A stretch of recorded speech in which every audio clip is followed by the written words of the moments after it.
Assalamualaikum warahmatullahi wabarakatuh.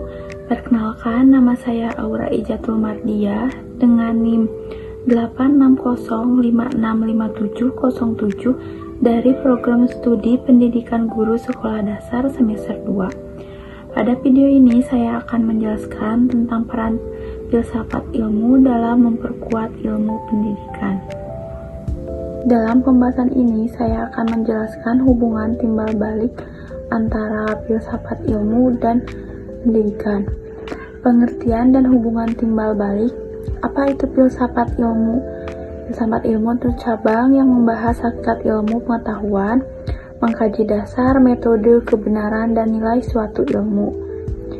Filsafat ilmu juga mengkaji 3 kajian utama, yaitu ontologi, epistemologi, dan aksiologi.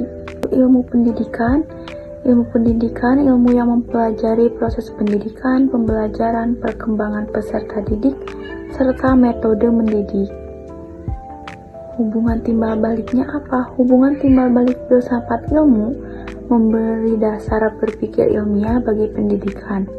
Pendidikan menjadi sarana penerapan dan pengembangan filsafat ilmu dalam kehidupan nyata.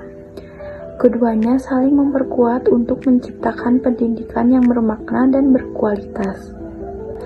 Filsafat ilmu mengawasi dan memperkuat ilmu pendidikan.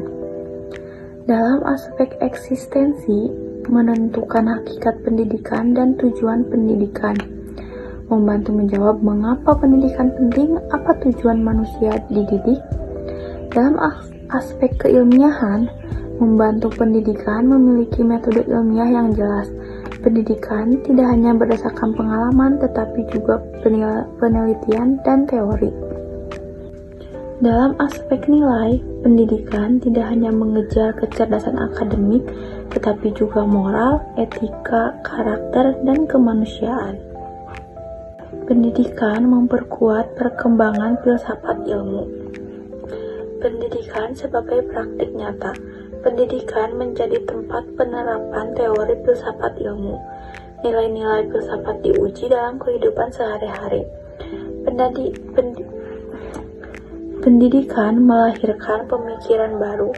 Perubahan zaman menimbulkan persoalan baru dalam pendidikan. Hal tersebut mendorong filsafat ilmu terus berkembang.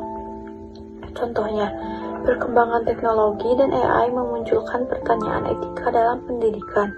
Filsafat ilmu membantu menentukan batas penggunaan teknologi secara bijak. Filsafat ilmu disebut pisau analisis karena digunakan untuk membedah persoalan pendidikan melalui 3 kajian utama, yaitu ontologi, membahas hakikat pendidikan seperti siapa yang dididik dan apa tujuan pendidikan. Kedua, epistemologi, yaitu membahas bagaimana cara memperoleh pengetahuan dan metode belajar yang efektif. Ketiga, aksiologi, yaitu membahas manfaat dan nilai pendidikan bagi kehidupan manusia. Melalui 3 kajian tersebut, persoalan pendidikan dapat dianalisis secara lebih mendalam dan kritis. Contoh penerapan filsafat ilmu dapat dilihat dalam kebijakan pendidikan, kurikulum, maupun proses pembelajaran. Misalnya pada kurikulum Merdeka yang menekankan pembelajaran berpusat pada peserta didik. Hal ini dipengaruhi oleh pandangan filsafat humanisme. Selain itu, pendidikan karakter juga dimasukkan dalam pembelajaran agar siswa tidak hanya pintar secara akademik tetapi juga memiliki sikap dan moral yang baik. Dalam proses pembelajaran, guru juga menggunakan metode diskusi dan proyek agar siswa lebih aktif, kritis, dan kreatif. Berdasarkan pembahasan tadi, dapat disimpulkan bahwa filsafat ilmu dan pendidikan memiliki hubungan yang sangat erat. Filsafat ilmu memberikan dasar berpikir ilmiah, kritis, dan bernilai bagi pendidikan. Sedangkan pendidikan menjadi sarana penerapan sekaligus pengembangan filsafat ilmu. Dengan adanya ontologi, epistemologi, dan aksiologi, persoalan pendidikan dapat dianalisis secara lebih mendalam sehingga pendidikan menjadi lebih terarah dan bermakna.